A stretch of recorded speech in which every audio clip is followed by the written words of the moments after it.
Bienvenue à cette nouvelle exploration de vos sources. Aujourd'hui, on plonge dans l'effervescence artistique d'Anvers au XVIe siècle. On va essayer de comprendre le rôle, mais vraiment déterminant, d'un homme, Hieronymus Koch. C'était un éditeur de gravures. Les documents qu'on a là, qui viennent d'une analyse vidéo, nous montrent comment il n'a pas seulement bâti un empire commercial, hein, il a aussi véritablement sculpté le paysage artistique des Pays-Bas, surtout en propulsant le genre du paysage et, excusez du peu, en lançant la carrière d'un géant, Peter Bruegel l'Ancien. Oui, notre objectif aujourd'hui, c'est un peu de décortiquer sa stratégie. Comment cet entrepreneur, assez visionnaire, il faut le dire, a pu orienter le marché. Comment il a imposé des thèmes, parfois des genres nouveaux, et comment il a fait d'Anvers la plaque tournante, vraiment incontournable, de la production de gravures en Europe. C'est une histoire fascinante qui mêle flair commercial, ambition artistique et puis aussi tout un contexte historique particulier. Et alors, un des trucs les plus surprenants, enfin, je trouve, c'est que le paysage qu'on associe tellement à l'art néerlandais aujourd'hui, notre ADN, quoi, eh bien, il était quasiment absent du monde de la gravure avant que Koch ne s'en mêle. Alors, comment c'est arrivé ça? Commençons par le début, peut-être. Au tout début de sa carrière, là, vers 1548-1550, Hieronymus Koch, il fait quoi? Il a l'air de marcher un peu dans les pas des éditeurs romains, non? Il publie des gravures d'après les maîtres italiens, Raphaël, des vues de ruines antiques. C'est assez classique, somme toute, hein. Tout à fait. Au départ, il importe en quelque sorte ce modèle éditorial romain à Anvers. C'est ça. Mais ce qui est remarquable, c'est la vitesse à laquelle il va ne plus se contenter d'imiter. Très vite, dès que son affaire prend de l'ampleur, son catalogue se diversifie. Et de manière très très réfléchie. Il y a d'abord bien sûr un sens aigu des affaires. Il sent les niches, il repère les thèmes qui ne sont pas encore très exploités sur le marché de l'estampe. Il n'hésite pas à tester des choses. Mais il faut vraiment replacer ça dans un contexte plus large. C'est essentiel pour comprendre ses choix. C'est-à-dire, quel contexte? C'est lui de la montée progressive d'une conscience propre aux Pays-Bas, d'un désir d'affirmer une identité culturelle qui soit distincte. Tout ça nourri par les tensions politiques avec l'Espagne et des Habsbourg, bien sûr. Et ça se traduit comment? Par un intérêt qui grandit pour les traditions locales, pour l'histoire, pour l'art qu'on pourrait dire national. Et Van Dyck, lui, il va capter ça, et même l'amplifier. Son catalogue devient un mélange très savant d'influences italiennes, oui, mais aussi de thèmes résolument nordiques. Et c'est là qu'intervient le paysage, j'imagine. C'était déjà vu un peu comme une spécialité locale, c'est ça, avec des pionniers comme Joachim Patinir au début du siècle et ses fameux paysages cosmiques. Exactement. Patanir, il avait lancé cette tradition de vue panoramique, très, très vaste, presque philosophique. Le paysage devient une sorte de théâtre du monde, une méditation sur la place de l'homme.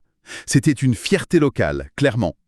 Pourtant, et c'est là le paradoxe que vous soulignez au début, alors que beaucoup de peintres flamands excellaient dans le paysage, on n'en trouvait quasiment pas en gravure avant Koch. C'est fou, hein? Pourquoi? Peut-être un manque de demande? Ou alors la difficulté technique, hein? Traduire la subtilité d'un paysage peint en lignes gravées, c'est pas évident. Et Koch, lui, il change complètement la donne. Ah oui, il joue un rôle mais absolument fondateur. Il ajoute pas juste quelques paysages à son catalogue, non. Il fait de la gravure de paysage un genre majeur, presque dominant même, dans la production imprimée des Pays-Bas. D'ailleurs, une de ses toutes premières initiatives dans ce domaine, elle est très personnelle. Il publie une série de paysages d'après des dessins de son propre frère, Matthijs Koch, qui est mort jeune. C'est un hommage, mais c'est aussi un pari éditorial. Et Matthijs Koch, artistiquement, il se situait où? Matthijs, c'est une transition intéressante. Son style, il est quelque part entre l'univers un peu artificiel, un peu construit de Patinard, vous savez, avec ses plans étagés, ses perspectives multiples, et puis la recherche d'une plus grande unité, d'un rendu plus naturaliste qu'on va trouver ensuite chez Bruegel. Ce qui est assez touchant, c'est que Hieronymus a gravé lui-même certaines de ses planches. Une pratique qu'il abandonnera assez vite, hein. Il préférera ensuite le rôle d'éditeur, de directeur artistique. Et ces paysages du frère, ils ont marché? Même si vous disiez qu'il était peut-être déjà un peu dépassé? Oui, dépassé, c'est peut-être un peu fort. Disons qu'il s'inscrivait dans une tradition déjà bien là. Mais leur charme poétique, cet aspect de fantaisie paysagère un peu mélancolique, ça a séduit. Ces gravures, elles ont été appréciées longtemps, jusque tard au XVIIe siècle. On les voyait comme des études sensibles, des modèles pour apprendre à dessiner le paysage. Donc, l'hommage a aussi été un succès commercial et durable. Et puis arrive le coup de génie, La rencontre avec Peter Bruegel l'Ancien. Ah, le moment clé. Absolument. Bruegel revient d'un long voyage en Italie, vers 1554. Il n'est pas encore le peintre célébrissime qu'il deviendra, hein, attention. Mais il a dans ses cartons une quantité impressionnante de dessins de paysages, notamment des vues des Alpes d'une puissance incroyable. Et Koch, avec son flair habituel, il repère ses talents bruts et hop, il lui passe commande. C'est le début d'une collaboration extraordinairement fructueuse, presque exclusive pour les gravures de Bruegel d'ailleurs. Et ça durera jusqu'à leur mort, quasi en même temps, vers 1569-1570. Et la première grosse commande, ce sont les fameux grands paysages. Tout à fait. Une série de 12 planches qui va vraiment marquer l'histoire de la gravure. Bruegel y reprend l'ambition panoramique de Patinir, cette vision du monde vu d'en haut, propice à la méditation sur le voyage de la vie, tout ça, mais il y met une force, une conviction, une authenticité complètement nouvelle. On a l'impression d'être dans le paysage, même s'ils sont, comme toujours à l'époque, composés en atelier à partir de différents croquis, souvenirs des Alpes, vues d'Italie, paysages du Brabant. Ils ont une cohérence et une crédibilité, mais saisissantes. Et comment il fait pour obtenir cet effet? Mais il utilise de façon magistrale les points de vue multiples et hérités de Patinir. Mais pas pour créer une distance artificielle, au contraire. C'est pour dynamiser l'espace, élargir l'horizon, donner une sensation d'immensité et vraiment immerger le spectateur. On sent le vent, la profondeur des vallées, la majesté des montagnes. C'est une expérience visuelle très très forte. Mais attendez, il y a une petite énigme dans cette série, non? Les sources disent que 2 des 12 planches, pourtant signées Bruegel, seraient pas vraiment de lui. C'est exact. Et c'est là où l'analyse stylistique, la comparaison avec d'autres œuvres, ça devient passionnant. 2 de ces grands paysages montrent des différences assez nettes dans le traitement de l'espace, la sensibilité. Des études récentes, en les comparant notamment à des dessins qui sont conservés à l'Ermitage, suggèrent très fortement qu'elles seraient en fait de la main d'un autre paysagiste de talent, Jacob Grimmer. Alors pourquoi Koch aurait mis le nom de Bruegel dessus? C'est pas très correct, ça. Il faut se remettre dans le contexte de l'époque. La notion de propriété intellectuelle, de droit d'auteur, ça n'existait pas comme aujourd'hui, hein. L'éditeur Hieronymus Koch, il achetait le dessin à l'artiste, ensuite il faisait graver une plaque de cuivre par un graveur spécialisé, et cette plaque, elle lui appartenait. Donc il pouvait y faire inscrire le nom qu'il jugeait le plus porteur commercialement. Or, Bruegel, justement, grâce à Koch, est très vite devenu un nom qui fait vendre. Donc mettre sa signature, même sur une œuvre d'un autre artiste de son cercle, ça maximisait les chances de succès. Ce n'était pas courant, mais ça arrivait, oui. Et l'inverse s'est produit aussi, je crois. Une œuvre de Bruegel attribuée à quelqu'un d'encore plus célèbre. Précisément. Pour une des toutes premières gravures d'après Bruegel, Les grands poissons mangent les petits, Koch a carrément mis le nom de Jérôme Bosch. Bosch, à ce moment-là, il était au sommet de sa gloire posthume. Un nom magique qui garantissait les ventes.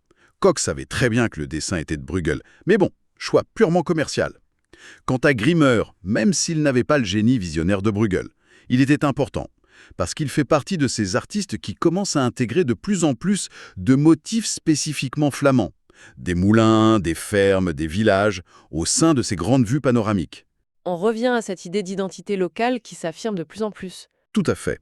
Le paysage devient un moyen d'exprimer, de célébrer la terre natale, le terroir. Et cet intérêt croissant pour le paysage national va avoir une conséquence importante. Il stimule aussi le développement des scènes de genre dans la gravure. Les deux vont de pair. Comment ça, de pair?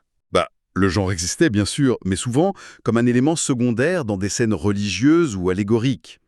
Avec l'essor du paysage local comme sujet principal, on voit apparaître des séries très populaires consacrées aux activités humaines qui rythment l'année, typiquement les 12 mois, les 4 saisons. Les sources mentionnent les dessins préparatoires de Hans Boll pour ce genre de série, et ça fourmille de détails. Les travaux des champs, les fêtes de village, le patinage en hiver, les moissons en été.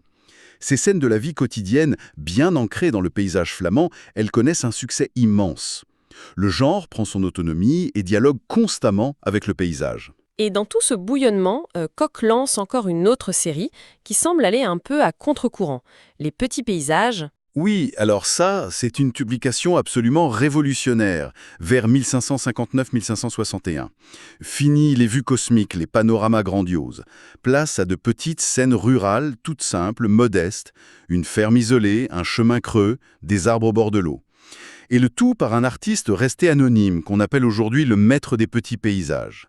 C'était radicalement nouveau, oui. Et c'était quoi l'intention de Koch en publiant ça? C'est intéressant. Dans la préface de la première édition, Koch a l'air de s'adresser surtout aux artistes. Il présente le série comme un recueil de motifs pris sur le vif, ad vivum, destiné à leur servir de modèle pour enrichir leur propre composition de paysages plus grands. Une sorte de boîte à outils de détails authentiques. Des chaumières, des clôtures, des arbres. Pour faire vrai, quoi. Mais le public en a décidé autrement, si je comprends bien. Exactement. Contre toute attente, ou peut-être pas tant que ça de la part de Coquin qui avait du nez, la série remporte un succès phénoménal, pas seulement auprès des artistes, mais surtout auprès des citadins, des bourgeois d'Anvers et d'ailleurs. C'était l'époque où la classe aisée commençait à idéaliser la campagne, à y passer l'été. Ces gravures leur offraient une vision charmante, idéalisée, presque une version locale des idylles antiques. Une campagne paisible, pittoresque, sans la boue et le travail difficile. Le succès a été tel que Coquin en a publié rapidement une deuxième édition augmentée. Et l'influence de ces petits paysages ne s'est pas arrêtée là, apparemment. Non, elle va connaître une seconde vie très importante au début du XVIIe siècle, mais cette fois en Hollande. Après la scission politique et religieuse avec la Flandre, les artistes de la jeune République des Provinces-Unies cherchent à définir une identité artistique propre, typiquement hollandaise. Et ils vont énormément regarder et copier ces petits paysages qui sont réédités à Amsterdam. Ils y trouvent l'inspiration pour leur propre paysage, centré sur des motifs simples, locaux. Une chaumière sous un grand ciel, un canal bordé d'arbres, un village de pêcheurs. Et l'ironie de l'histoire, c'est que... Va attribuer la série à Peter Bruegel l'Ancien. Une fausse attribution, bien sûr, mais qui va encore renforcer le prestige et l'influence de ces modestes paysages. Les artistes hollandais pensaient s'inspirer directement du grand Bruegel en étudiant ces scènes, alors qu'elles étaient d'un maître anonyme publié par Koch bien avant. Amusant, non ? C'est assez incroyable. Revenons à Bruegel lui-même. Après les grands paysages, il a l'air de s'éloigner du paysage pur dans ses gravures pour Koch. Oui, il explore d'autres voies. Il fait des vues de ville, des marines, mais surtout il se tourne vers des thèmes satiriques, moraux, souvent inspirés par l'univers de Jérôme Bosch. Ah, l'ombre de Bosch planait vraiment très fort sur l'époque, on dirait. Immensément. Bosch, c'était une référence absolue, même si le nom Bosch recouvrait à l'époque un ensemble d'œuvres assez hétéroclites. Ça allait des scènes d'enfer, pleines de détails, aux allégories morales, plus énigmatiques. On ne sait pas très bien d'ailleurs qui a lancé la mode dans l'estampe. Est-ce que c'est Koch qui a publié des œuvres dans le style de Bosch, ou est-ce Bruegel qui a proposé à Koch des dessins boschissants ? Bon, peu importe. Ce qui est sûr, c'est que Bruegel va trouver dans la gravure un espace d'expérimentation formidable pour ses thèmes. Il y développe des idées, des formes, souvent plus audacieuses et complexes que dans sa peinture de la même période. La gravure, c'est vraiment son laboratoire. Ses premières tentatives sont très proches de Bosch, comme Les grands poissons mangent les petits que vous avez cités, mais il trouve vite sa propre voie. Très vite, oui. On voit émerger un style personnel, puissant et résolument anticlassique. Alors, il faut comprendre ce terme. Il ne rejette pas toute influence italienne, bien sûr, mais il refuse consciemment l'idéalisation des formes, la beauté lisse, harmonieuse, prônée par la Renaissance italienne. Il préfère puiser dans les traditions nordiques, le gothique tardif, l'art des enlumineurs, la sculpture locale. Ça donne des figures aux lignes acérées, très expressives, parfois déjangandées, anatomiquement incorrectes selon les canons classiques, mais d'une intensité incroyable. On le voit bien dans la gravure de la résurrection du Christ, avec cet ange aux ailes brisées et ce Christ décharné, presque spectral. Et ce choix anti-classique, c'est aussi une affirmation d'identité, en quelque sorte? Absolument, c'est parfaitement cohérent avec cette quête d'une voix artistique propre aux Pays-Bas. Et ça va de pair avec un langage visuel différent. L'allégorie classique, elle demande souvent de connaître des codes, des attributs précis pour être comprise.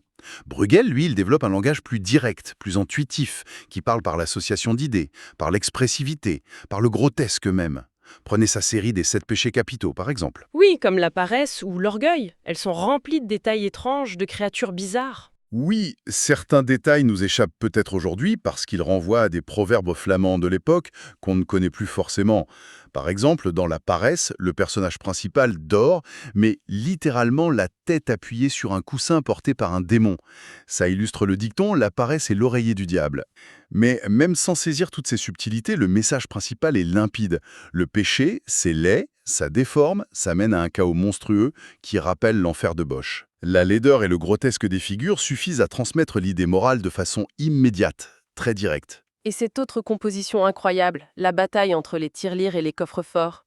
On y voit littéralement des récipients d'argent se battre entre eux. Une image dingue, oui. Des sacs d'argent, des tonneaux pleins de pièces, des bourses bien ventrues, des coffres-forts armés, qui s'attaquent dans une mêlée indescriptible. Pour nous, ça peut sembler surréaliste, mais pour un Anversois du XVIe siècle, qui vivait dans une ville où la richesse et la spéculation explosaient, le message était sans doute plus clair. Il existait des cycles moraux populaires, comme celui gravé d'après Martin von Heemskerk, sur les vicissitudes des affaires humaines. Ça montrait comment la richesse mène à l'orgueil, puis à l'envie, à la guerre, à la pauvreté, avant un possible retour à la vertu. L'idée que l'accumulation excessive de richesses engendre le conflit et la destruction, c'était un lieu commun moralisant. Et Bruegel, lui, il le traduit visuellement de façon hyper littérale en fait. Exactement, il donne corps à l'adage, ces contenants gonflés d'argent qui s'éventrent les uns les autres dans le chaos, laissant les pièces s'échapper. C'est une métaphore visuelle directe de l'autodestruction engendrée par l'avarice et la cupidité. Pas besoin de longs discours, l'image frappe par sa violence absurde. Continuons avec la satire sociale et morale. L'extraction de la pierre de folie. Encore un thème populaire à l'époque. Très populaire, oui. On le trouvait dans le théâtre de foire. Et une peinture, peut-être de Bosch ou de son entourage, traitait déjà ce sujet. L'histoire, c'est celle de charlatans qui prétendent guérir la bêtise humaine en opérant les gens pour leur extraire une pierre de folie imaginaire d'Ukraine. Bruegel montre la scène avec un chirurgien assez grotesque et des patients à l'air complètement abrutis. On pourrait y voir juste une moquerie des paysans crédules par les citadins éduqués. Probablement, oui. Il faut relier ça au concept de folie, la stultitia qui est très important chez les humanistes du Nord comme Erasme avec l'éloge de la folie ou Sébastien Brandt et la nef des fous. Dans cette perspective humaniste, la vraie folie, c'est pas tant la bêtise intellectuelle que l'aveuglement spirituel. C'est le fait de préférer les biens matériels éphémères, les honneurs vains, les plaisirs futiles, plutôt que de chercher le salut et la sagesse divine. C'est un choix volontaire en fait, de détourner son regard des vraies valeurs. Et le style grotesque, caricatural de Bruegel servirait alors à souligner combien cette folie choisie est laide, contre nature, dégradante. C'est un état dont il faut prendre conscience pour pouvoir en sortir. Donc Bruegel n'était pas le seul à explorer ces thèmes, mais c'est lui qui leur donne une force particulière. Voilà, c'est ça. Comme pour le paysage qu'il a magnifié avec les grands paysages, il prend des traditions qui existent déjà, l'héritage de Bosch, la satire morale, l'imagerie populaire. Et il les réinvente avec une puissance visuelle, une acuité psychologique, une inventivité formelle qui les transcende complètement. Ces gravures satiriques et morales, c'est une étape absolument cruciale dans l'histoire du grotesque et de la caricature en Europe. Tout ce travail de Koch et de ses artistes a eu un rayonnement considérable, bien au-delà des Pays-Bas, j'imagine. Immense. Et c'est là qu'on mesure vraiment toute l'importance de la gravure comme moyen de diffusion et le rôle d'Anvers comme plateforme commerciale.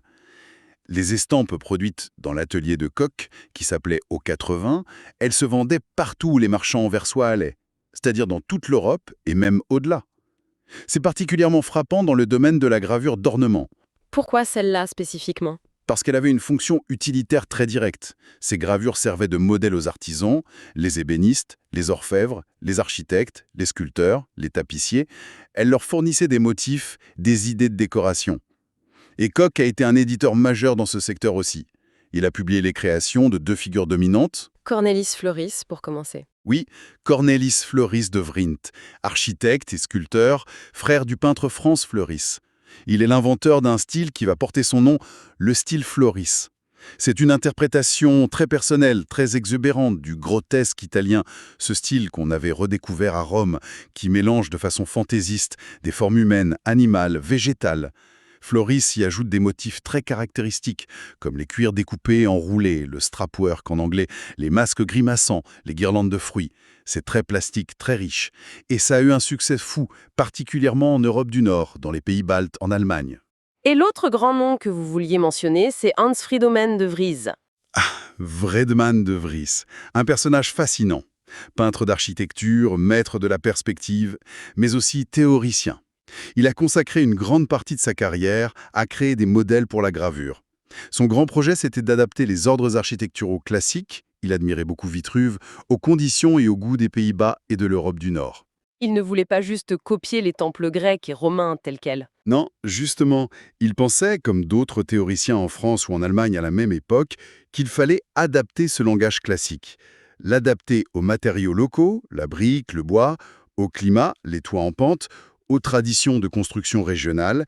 Il a donc inventé une multitude de nouveaux éléments décoratifs, des chapiteaux, des bases, des cartouches, des ornements de fenêtres qu'il jugeait appropriés pour s'intégrer aux ordres classiques dans un contexte nordique. Ces recueils, publiés par Koch et par d'autres ensuite, ont eu une diffusion mais absolument stupéfiante. Ah oui, jusqu'où cette influence s'est-elle étendue? C'est presque incroyable. On retrouve des motifs tirés des gravures de Wredman de Vries, utilisés par des artisans au Pérou à la fin du XVIe siècle. Ils ont aussi nourri le développement d'un style baroque très particulier en Russie au XVIIe siècle, le baroque Naryshkin, qu'on voit dans certaines églises de Moscou ou de Nijni Novgorod. On a même repéré des échos au plus ponctuels jusqu'en Inde moghole. Ça montre la puissance extraordinaire du réseau de diffusion des estampes anversoises, de véritables vecteurs de formes et d'idées à l'échelle mondiale. Alors, si on devait résumer l'essentiel de cette exploration, l'impact de Hieronymus Koch semble vraiment majeur. C'est le mot, oui. Trop Koch, c'est pas juste un marchand d'art avisé. C'est un véritable catalyseur, un organisateur du champ artistique. Il structure le marché de la gravure. Il identifie des tendances culturelles profondes, comme l'affirmation d'une identité néerlandaise. Il popularise et légitime des genres, comme le paysage ou la scène de genre. Il découvre et lance des talents exceptionnels, comme Bruegel. Et surtout, il utilise la reproductibilité de la gravure pour diffuser l'art et les formes des Pays-Bas à une échelle sans précédent. Il a vraiment connecté Anvers au reste du monde par l'image imprimée. Une figure absolument centrale donc. Pour finir, quelle piste de réflexion est-ce qu'on pourrait laisser à celles et ceux qui nous écoutent? Peut-être celle-ci. Ces gravures, elles sont nées dans un contexte très spécifique, celui de l'Anvers du milieu du XVIe siècle, avec ses débats religieux, son humanisme, ses tensions politiques, ses collectionneurs bourgeois. Mais elles ont voyagé pendant des siècles et à travers des cultures radicalement différentes. Alors, que sont devenus leurs messages initiaux? Comment ont-elles été comprises, interprétées, réutilisées au Pérou, en Russie ou même simplement un siècle plus tard en Hollande? Quels nouveaux sens, parfois totalement imprévus ou même à contresens, ont pu émerger de cette circulation globale? C'est toute la question de la vie autonome des images, de leur capacité à dépasser infiniment les intentions de leurs créateurs et de leur premier public. Une question fascinante, je trouve.